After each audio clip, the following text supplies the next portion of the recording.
Pierre-Yves Bonivard, les conditions météo exceptionnelles de ces derniers jours ont placé la commune de Saint-Colomban-des-Villards devant ses responsabilités. Ah, c'est le moins qu'on puisse dire. C'est vraiment le moins qu'on puisse dire. Donc on a eu quand même des grosses chutes de neige depuis la journée de vendredi. Et samedi matin, on a compté entre 30 et 50 cm de neige à 1900 mètres d'altitude et entre 10 et 15 cm à 1100 mètres d'altitude au niveau du village. Et la neige, elle a tenu à partir de 900 mètres. Du coup, la commune, pour venir en aide à tous ces troupeaux qui sont bloqués de l'autre côté du col du Glandon, a pris les choses en main.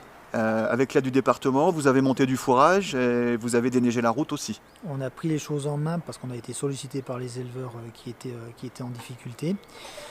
On a pu, avec le département, l'aide du département, créer un accès depuis Saint-Colomban jusqu'en direction du col du Glandon, col de la Croix de Fer, avec la limite avec le département d'Isère. Donc ça, on a pu le faire samedi en fin de journée.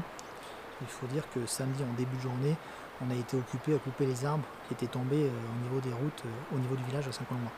Donc ensuite, on a pu monter, on a pu faire ces accès. Et dans la journée de dimanche, la priorité qu'on avait vue avec les éleveurs, c'était de pouvoir monter du fourrage et de ne pas laisser les bêtes plus de 48 heures sans manger. Alors, il y avait absolument besoin de les nourrir pour éviter d'avoir des pertes. C'est ce qu'on a fait. L'objectif, il a été tenu.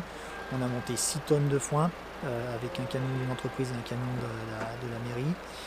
Et puis ce matin, lundi matin, les conditions météo, elles sont un peu plus favorables. On est passé en température positive, la neige commence à fondre.